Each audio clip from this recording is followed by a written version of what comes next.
আচ্ছা ডাক্তারবাবু, এর আগের ভিডিওটাতে আপনি বলেছিলেন থ্রম্বোসড হেমারয়েড, সেটা কি একটু আমাদের দর্শকদের বোঝাতে পারেন?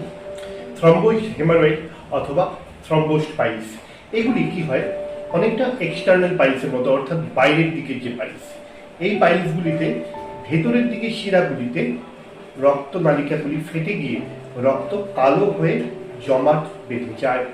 তার জন্যে প্রচণ্ড ব্যথা এবং যন্ত্রণা হয়। রোগীরা আমাদের কাছে ছটফট করতে আসেন, প্রচণ্ড ব্যথা নিয়ে আসেন। আমরা প্রক্টোস্কোপি করে দেখি যে সেখানে অনেকটাই রক্ত জমাট বেঁধে আছে।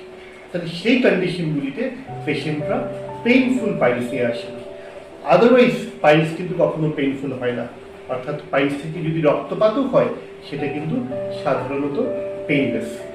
অ্যাকিউট যদি থ্রম্বোসড পাইলস থেকে তার ইমার্জেন্সি ট্রিটমেন্ট করা উচিত, ক্লট ইভ্যাকুয়েশন করা উচিত, আদারওয়াইজ পেশেন্ট কিন্তু অনেক ব্যথা যন্ত্রণায় ভোগে। ধন্যবাদ।